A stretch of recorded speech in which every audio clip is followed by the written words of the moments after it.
क्लिनेफेल्टर syndrome ये biology में एक शब्द आता है लिंगी गुणसूत्र या अलिंगी गुणसूत्रों की असुगुणिता। ठीक है। और एक शब्द आता है सिंड्रोम। हमको ये मालूम है कि मानव में कुल 46 गुणसूत्र होते हैं, यानी 23 जोड़ा गुणसूत्र होते हैं। इन 23 जोड़ी गुणसूत्र में 22 जोड़ी गुणसूत्र यानी 44 गुणसूत्र जो होते हैं वो कायिक गुणसूत्र होते हैं, और एक जोड़ा गुणसूत्र जो होता है वो लिंगी गुणसूत्र कहलाता है।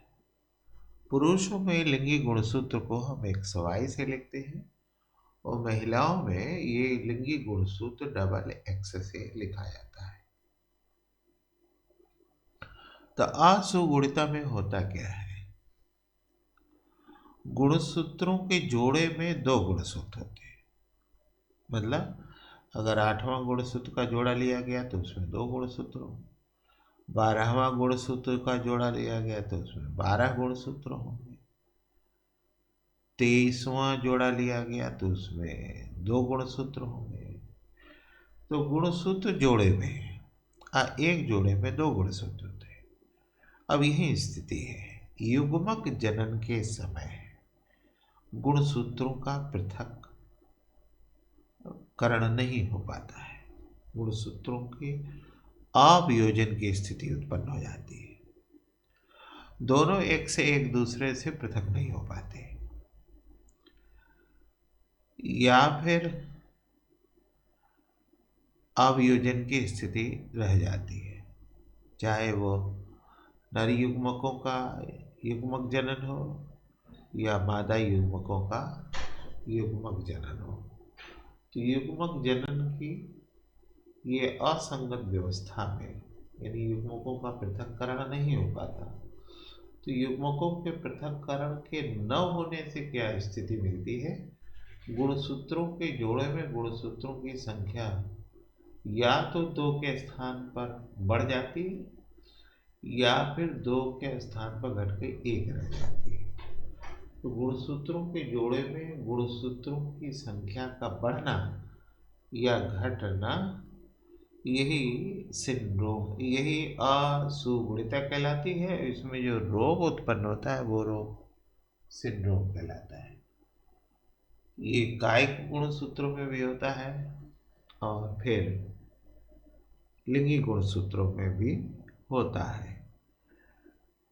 असुगुणिता में गुणसूत्रों के जोड़े में गुणसूत्रों की संख्या का घटना या बढ़ना, या फिर गुणसूत्रों की संरचना में कहीं परिवर्तन आना, यही असुगुणिता कहलाती है। उसी असुगुणिता के क्रम में एक सिंड्रोम मिलता है, वो है क्लीनीफेल्टर सिंड्रोम। क्लीनीफेल्टर सिंड्रोम ये है, ये गुणसूत्रीय लिंगी गुणसूत्रीय व्यतिक्रम है।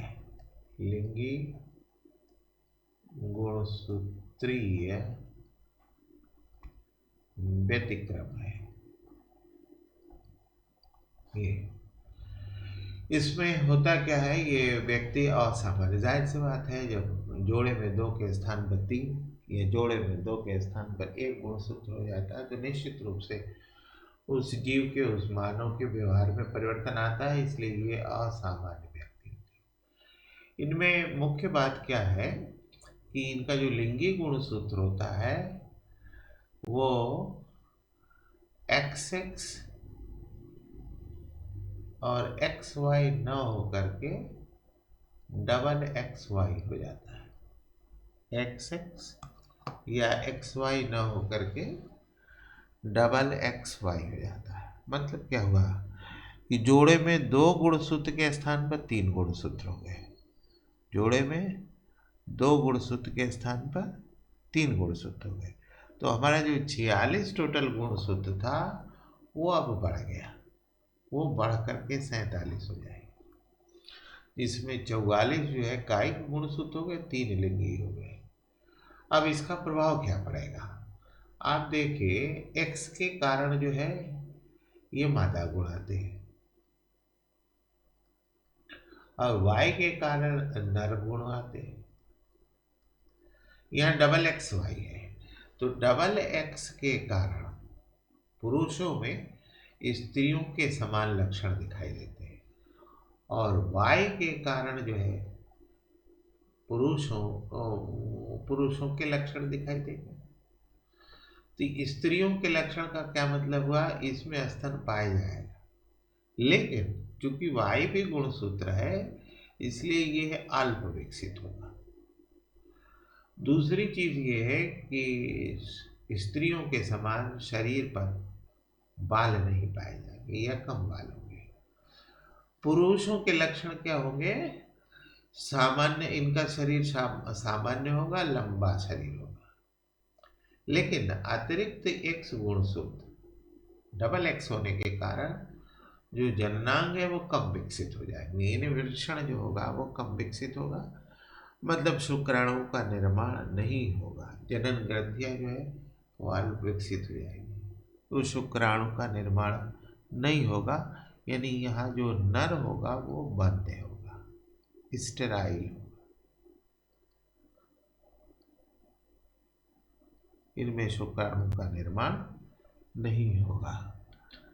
फिर समस्या ये है कि ऐसा क्यों हुआ?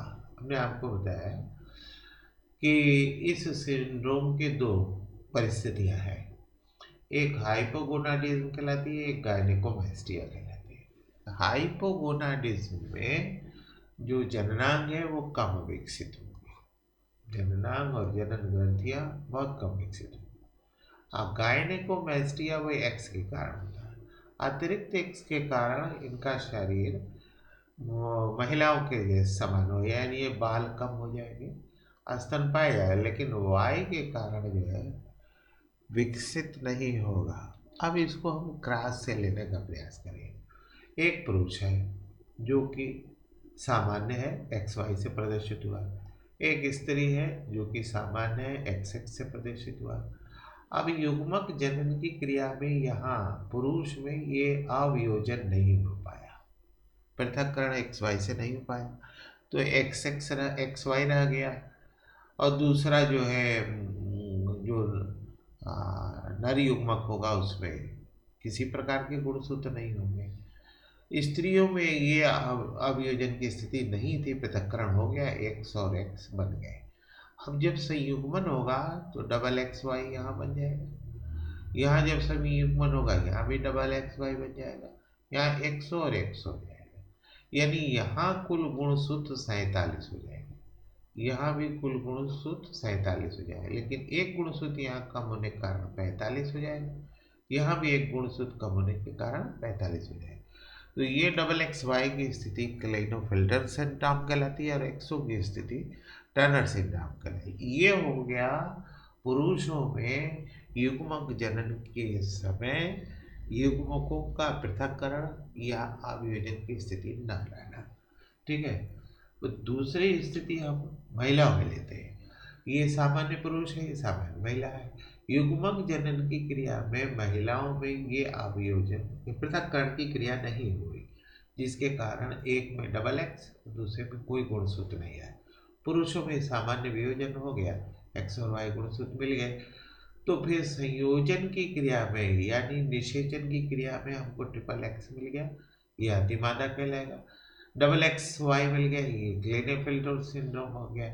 यहाँ गुणसूत्रों की संख्या 47 हो गई, यहाँ भी गुणसूत्रों की संख्या 47 होगी, लेकिन यहाँ गुणसूत्रों की संख्या 45 रह गई, यहाँ भी 45 रह गई। ये सिंड्रोम कहलाएगा, टर्नर सिंड्रोम कहलाएगा, लेकिन ये जो संतान होगी वो सर्वाइव नहीं करेगी, मृत्यु हो जाएगी।